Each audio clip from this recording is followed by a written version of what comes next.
You ready? Mm-hmm. Go ahead. Okay, ladies, for clue 5, just to recap, you've got all your blocks laid out. However you like them to you. I'm going to probably transfer this into the floor in my living room so that I have plenty of room to lay them all out and get a good look at them and leave them sit there for a couple days and marinate while I decide whether I like my layout. Then what you're going to do is you're going to do your borders. There's an inner border, and you should have cut 9 1/2 inch strips for the inner border. And so the instructions say to sew them together end to end, get one great big long piece of your inner border fabric. And for me, this was my cream. So I'm going to take this background fabric and cut my strips. And so you'll have a strip then, a small strip, around your whole quilt to kind of frame it. And that way it will get... It'll put a solid, or put that solid background between this block here and what you're putting for your border.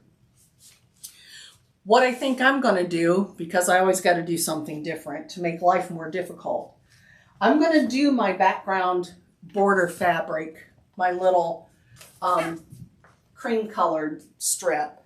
But then, because I love this purple, I am probably going to cut a 2 inch or 2.5 inch strip and do another border all around this whole thing and frame it in the dark purple. Now, is that the same purple that's in the blocks? Yes, that is the same purple. It's on camera. It looks lighter. That's it does. It does look lighter, but it's probably just the way the light's hitting it. Probably. But okay. It is the same fabric. So I'm going to use this dark accent fabric then. I'm going to add on another border about, I don't know if I'll cut it 2 or 2.5, something. It just kind of will frame the whole quilt with that dark fabric and just kind of stop your eye. And then for your outer border, you cut 6 inch strips for your outer border, which this is my fabric for the outer border here. So what I'm going to do then is you're going to sew those all together and make one long strip. And you're going to cut your outside border from the strip.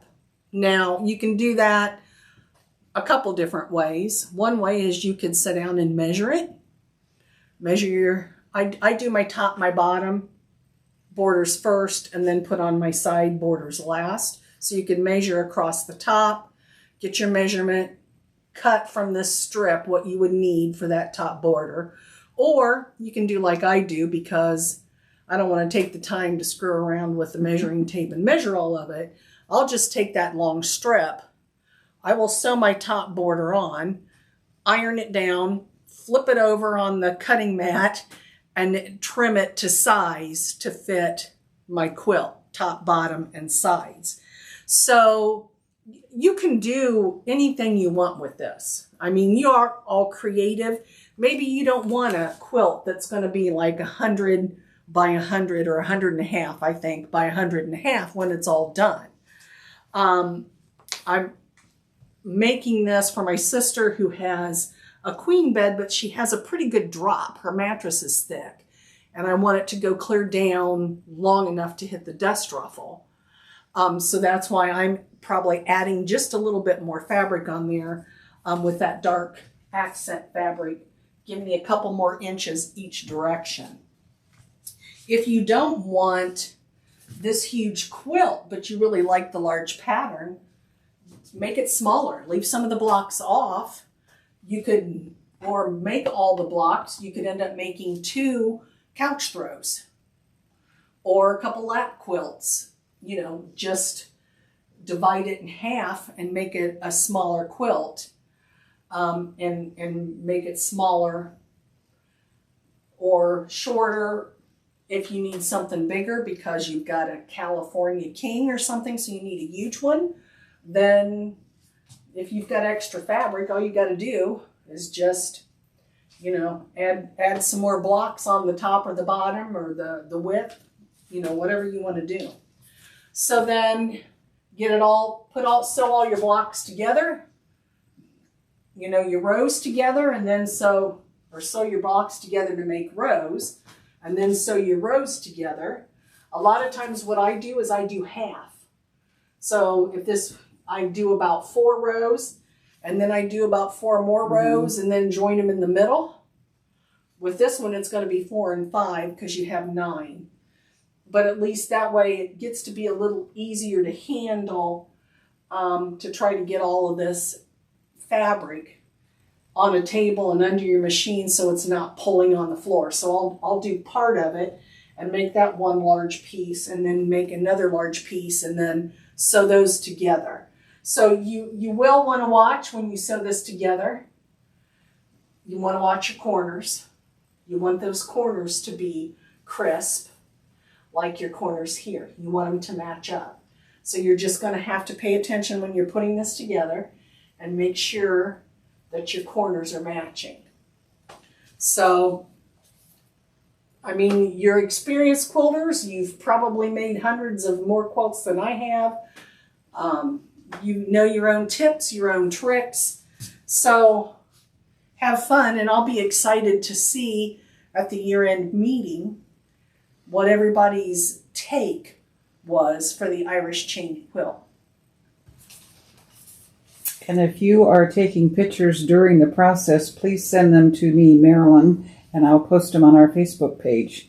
Because this is going to be one of those quilts that can be so different depending on what fabric you use. So stay tuned, and I'll show you what the wall hanging size quilt will look like. Be right back.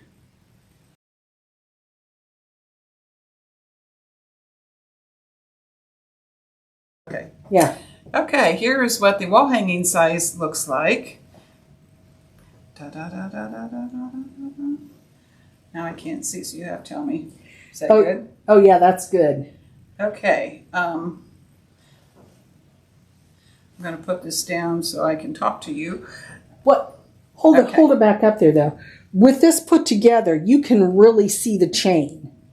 See how it's chaining all the way across the quilt? That way, it's chaining across the quilt this way with your blocks sewn together, and it's framing in what she fussy cut.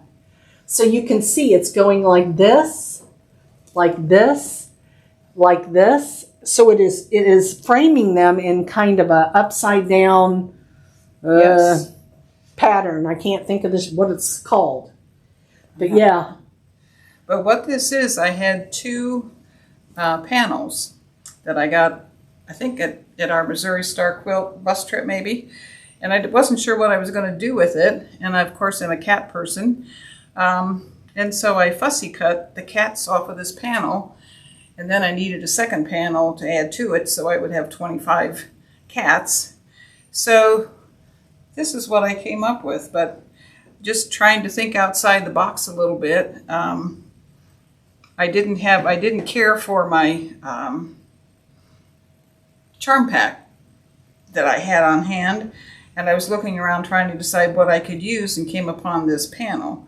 So think outside the box, do something different, and have fun with it. That's the main thing.